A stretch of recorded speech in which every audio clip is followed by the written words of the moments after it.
Good morning to all of you students. So English literature class 12th RBSC जो हमारी first book है prudence, और उसके अलावा एक दूसरी बुक है जो दूसरी नॉवल में है इनसाइड द हवेली। सो उसको छोड़ के हम सबसे पहले कॉन्सेंट्रेट करेंगे हमारी प्रूडेंस पे। प्रूडेंस के अंदर सबसे पहले स्टार्टिंग में जो पोर्शन आएगा वो पोर्शन होगा शॉर्ट स्टोरीज़ का। तो हम इन्हीं शॉर्ट स्टोरीज से सबसे पहले शुरू करते हैं। हमारी फर्स्ट जो शॉर्ट स्टोरी है वो है टुमारो। इनफैक्ट कहने के लिए शॉर्ट स्टोरीज हैं क्योंकि जो पहले वाली हमारी स्टोरी है वो 19 पेजेस में पूरी एक्सपेंड है। तो सबसे पहले हम यहाँ पे शुरू करते हैं। तो हमारी जो स्टोरी है उस स्टोरी में कुछ कैरेक्टर्स हैं, उन कैरेक्टर्स के बारे में जानना जरूरी है क्योंकि लंबी स्टोरी है, तो अदरवाइज अगर हम कैरेक्टर्स को याद नहीं रखेंगे तो कुछ भी समझ नहीं आएगा। नंबर फर्स्ट पे हमारे कैप्टन हैकबर्ड हैं। कैप्टन हैकबर्ड ही मेन लीडिंग रोल पर हैं। सबसे जो मेन कहानी है वो उन्हीं के ऊपर बेस्ड है। सेकंड नंबर पे आती है बेसी कार्विल। बेसी कार्विल एक पर्सन है, जोशिया कार्विल उनकी बेटी है। जोशिया कार्विल को एक और नाम से जानते हैं, ब्लाइंड कार्विल के नाम से। थर्ड कैरेक्टर बेसी कार्विल के फादर जोशिया कार्विल, जिनको ब्लाइंड कार्विल के नाम से भी जानते हैं। और फोर्थ नंबर पे है हैरी हैकबर्ड। हैकबर्ड सरनेम से ही पता चल जाता है कि वो कैप्टन हैकबर्ड का बेटा है। तो यहां से हमारी कहानी के जो मेन कैरेक्टर हैं उनके बाद में हम जो एक तरीके से साइनॉप्सिस है हमारी कहानी की, जो समरी है, हम उसी बेसिस पे उसको समझ लेते हैं कि वो किस तरीके से चलेगी। जो चैप्टर्स हैं उन चैप्टर के पेज वाइज मैंने जो मेन इंसिडेंट है उसके अंदर उनको लेकर ये छोटी सी एक स्टोरी उससे बनाई है उस बेसिस पे। तो हम पेज फर्स्ट से शुरू करते हैं। Captain Hackbird sold his home old home in Colchester. In fact जो कहानी है वो इंग्लैंड की है। तो इस इंग्लैंड में जब ये कहानी शुरू होती है तो कैप्टन हैकबर्ड जो होते हैं वो अपना पुराना घर बेच देते हैं कॉलचेस्टर नाम की एक ब्रिटेन की इंग्लैंड की जगह पर। And with some little money he bought a plot of ground. और कॉलचेस्टर में अपनी जमीन को, मकान को बेचने के बाद वो कोल ब्रुक नाम की एक दूसरी जगह पे आते हैं जो कि इंग्लैंड में ही है, और वहां पे एक एक छोटी सी जमीन का टुकड़ा खरीद लेते हैं। He got constructed a pair of अगली ब्रिक कॉटेजेस। और वहां पे आकर वो पीली पड़ी हुई ईंटों की जो दीवारें हैं उसका, उन झोपड़ियों का, कॉटेजेस का एक पेयर खरीदते हैं। यानी दो झोपड़ियों का, एक ही प्लॉट के अंदर दो झोपड़ियां बनी हुई हैं, यानी कि दो झोपड़ियों का एक जोड़ा है। He occupied one of them himself. उनमें से एक झोपड़ी को खुद रख लेते हैं। And let the other on rent. और दूसरी किराए पर दे देते हैं जोशिया कार्विल को। The retired boat builder. छोटा सा इंट्रोडक्शन है कि जोशिया कार्विल कौन है। वो असल में एक रिटायर्ड बोट बिल्डर है, यानी जो बोट बनाने का काम करते हैं, लकड़ी से, मेटल से, वेल्डिंग करना, etcetera etcetera. A man of evil repute. लेकिन असल में जो कोलब्रुक नाम की जगह पर कैप्टन हैकबर्ड ने अपना घर खरीदा है, वहां पे जो इनका किराएदार है जोशिया कार्विल, ये कोलब्रुक नाम की जगह पर बुरी तरीके से बदनाम है। लेकिन क्यों बदनाम है? एज ए डोमेस्टिक टायरेंट, एक घरेलू अत्याचारी के तौर पर। यानी उन्होंने अपनी पत्नी पर ढेर सारे अत्याचार किए थे, इसलिए वो बुरी तरीके से पूरे इलाके में बदनाम है। नेक्स्ट जो है हमारा, the cottages had one wall in common. अब थोड़ा सा हम कॉटेजेस के बारे में समझ लें कि असल में झोपड़ियां किस तरीके से, कहां, कैसे बनी हुई हैं। तो असल में जो झोपड़ियां हैं उन दो झोपड़ियों के जो बीच में, बीचों बीच एक दीवार है वो कॉमन है।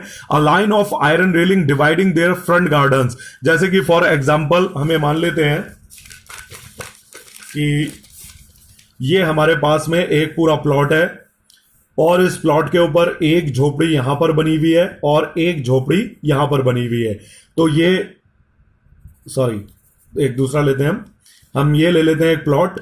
इसमें यहां पर हमारी झोपड़ी बनी हुई है एक, और एक यहां पे बनी हुई है। पूरा प्लॉट कैप्टन हैकबर्ड का है। इसके जस्ट बीच में एक रेलिंग जा रही है। ये फ्रंट गार्डन है और ये उनका रियर गार्डन है। जो फ्रंट गार्डन है उसके यहां पर ये मेटल की रेलिंग लगी हुई है जो दोनों आगे के गार्डन्स को डिवाइड करती है। फिर हम दूसरा देखते हैं आगे। Wooden fence separated their back gardens. जबकि उनकी ये जो पीछे वाली जो गार्डन है या पीछे का जो भी बंजर पड़ा हिस्सा है उसके बीच में ये जो रेलिंग आ रही है ये मेटल की नहीं है, ये एक वुडन रेलिंग है। और इन दोनों के पीछे वाला जो घर का बागीचा या आंगन, जो कुछ भी हम कह सकते हैं, उनको दो हिस्सों के अंदर बांट देती है। बेसी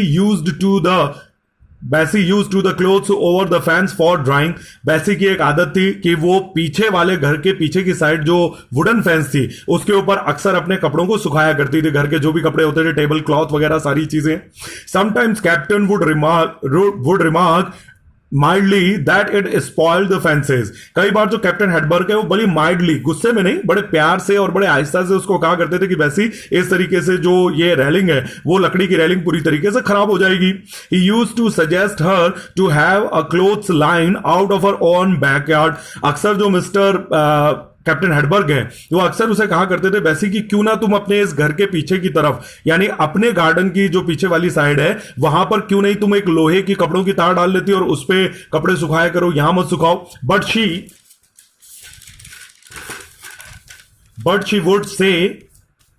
शी वुड से नथिंग, लेकिन कभी भी वैसी उसके बारे में कोई जवाब नहीं दिया करती थी, कोई रिमार्क नहीं करती थी। And shock her head negatively, लेकिन बड़े ही शरारती ढंग से या शरारती या बचकाने ढंग से वो साफ सारे लाके मना करती थी कि नहीं सर, मैं ऐसा बिल्कुल भी नहीं करूंगी, मैं तो इसी पे सुखाऊंगी।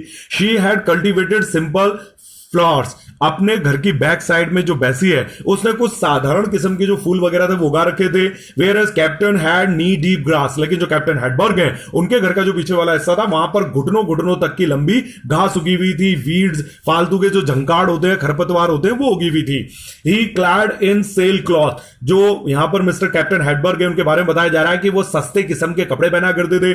With A red handsome face, हालांकि उनका चेहरा, क्योंकि अंग्रेज गोरे नहीं होते, इनफैक्ट गोरा गोरा हम उनको कहते हैं, बल्कि उनके गुलाबी कलर के चेहरे होते हैं, तो उनका लाली से भरा हुआ और एक सुंदर चेहरा था।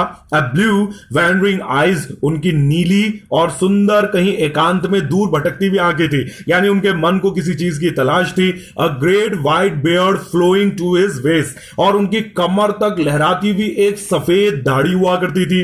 नेवर ट्रिम्ड, एक जबरदस्त रिमार्क यहां पर राइटर करता है कि वो कभी उस दाढ़ी को कतरवाया या छटवाया नहीं करते थे। क्यों नहीं करते थे वो मैं आगे पता चलेगा। People had listened him said for years that he would have it trimmed the next month। अक्सर जो कोलब्रुक नाम की जगह है जहां पर वो कोलचेस्टर से बेच के आ चुके हैं अपनी जमीन, और तो अक्सर ये जो कोलब्रुक के लोग हैं इन्होंने अक्सर इनको मिस्टर कैप्टन हेडबर्ग को ये कहते हुए सुना है कि अगले महीने कटाऊंगा। फिर अगले महीने देखते थे, फिर पूछते थे तो कहते थे अगले महीने कटाऊंगा। The barber would make fun of captain, यहां पर जो इस कस्बे का टैप रूम था जहां पर नाई वगैरह की दुकान थी, तो अक्सर यहां पे जो नाई बैठा करता था वो मिस्टर कैप्टन हेडबर्ग का इसी बात को लेकर मजाक उड़ाता था। यहां से हम नेक्स्ट पेज नंबर 2 शुरू करेंगे। The barber used to tell his customer that captain was waiting for his son who had been driven away from home. अक्सर यहां पर जो टैप रूम के अंदर लोग बाल कतरवाने या तंबाकू खरीदने या दो और किसी काम के लिए आया करते थे, तो जो नाई था वो अक्सर आने वाले अपने ग्राहकों से ऐसी बतूना टाइप का आदमी था, तो इनको बताता था कि जो कैप्टन का बेटा है असल में वो घर से भाग गया है, उसको घर से खदेड़ के निकाल दिया गया है। कैप्टन हेडबर्ग ने निकाला या किसी और ने निकाला ये कंफर्म नहीं है, लेकिन जो कैप्टन हेडबर्ग है वो इसीलिए कोलब्रुक में आए अपने उसी बेटे की तलाश में और उसके इंतजार में। The barber told one of his customers that captain came Colebrook 3 years ago। Captain जो हेडबर्ग है उनको कोलब्रुक में आए हुए, कोलचेस्टर से कोलब्रुक में आए हुए 3 साल बीत चुके हैं। And after losing his wife, लेकिन हमें यह भी पता चलता है कि यहां पर पेज नंबर 2 पे कि जो कैप्टन हेडबर्ग है उनकी वाइफ की डेथ हो चुकी है। और हॉक्स प्रोबेबली, हॉक्स का मतलब हो गया अफोर्डाना। Hawks probably some joker had return to captain about a seafaring man with such name supposed to be hanging about some girl or other in Colebrook or in other neighbor। असल में एक और राज है कि जो captain हेडबर्ग हैं वो Colebrook के अंदर क्यों आए हैं। असल में जब वो कोलचेस्टर में रहते थे तो उन्हें यहां से किसी मस्खरे टाइप के व्यक्ति ने, शायद नाई ऐसा कहता है, अपना एग्जेप्शन लगाता है कि शायद किसी जोकर नुमा आदमी ने यहां से कोई चिट्ठी डाली। वो चिट्ठी कोलचेस्टर में मिस्टर हेडबर्ग को मिली जिसमें कहा गया था कि हां, आपके बेटे के नाम का जो व्यक्ति है, व्यक्ति क्या असल में एक सी फेरर यानी समुद्र में नाव में काम करने वाला व्यक्ति है, वो इस इलाके में देखा गया है किसी लड़की के साथ मटर गश्ती करता हुआ। तो यानी मिस्टर हेडबर्ग को यह लगता है कि उनका जो बेटा है वो कोलब्रुक में किसी लड़की के साथ शादी करके रहने लग गया है, तो वो उसकी तलाश में यहां पर आ जाते हैं। लेकिन असल में चिट्ठी में यह नहीं लिखा था, चिट्ठी में यह लिखा था कि वो कोलब्रुक भी हो सकता है या फिर पड़ोस के किसी गांव में, कस्बे में भी हो सकता है। The barber further said that Captain had been advertising in the London papers for Harry Hedberg। यहां पे हमें कैप्टन हेडबर्ग के बेटे का नाम भी पता चल जाता है। Offering rewards for any information। यहां पर जो नाई है वो अक्सर अपने कस्टमर्स को यह भी बताता था कि जो कैप्टन हेडबर्ग है वो अपने बेटे की गुमशुदगी का जो विज्ञापन है वो अक्सर लंदन के बड़े बड़े समाचार पत्र जो हुआ करते थे, या फिर हम कह लें कि जिस टाइम ये नॉवल लिखा गया था बहुत कम समाचार पत्र छपते होंगे, शायद लंदन के नाम से कोई अखबार छपता होगा, तो वो उसके उसके अंदर भी विज्ञापन दिया करते थे, और यहां तक कि किसी भी प्रकार की अगर उनके बेटे हैरी हेडबर्ग की कोई सूचना देगा तो वो उसको इनाम भी देंगे। He also told that captain had been seen exploring and looking into the very ditches almost, यहां तक कि अक्सर जो वो नाई है, वो टैप रूम में बैठा हुआ नाई अक्सर अपने ग्राहकों को यह भी बताता था कि जो कैप्टन हेडबर्ग है उन्होंने लगभग कुल मिला के कोलब्रुक का जो गड्ढे तक तलाश लिए हैं, यानी ऐसी कोई जगह नहीं छोड़ी, सराय नहीं छोड़ी, वैश्यालय नहीं छोड़े, होटल्स नहीं छोड़े, ऐसी कोई जगह नहीं छोड़ी जहां उन्होंने अपने बेटे को नहीं तलाशा हो, लेकिन उनका बेटा नहीं मिला।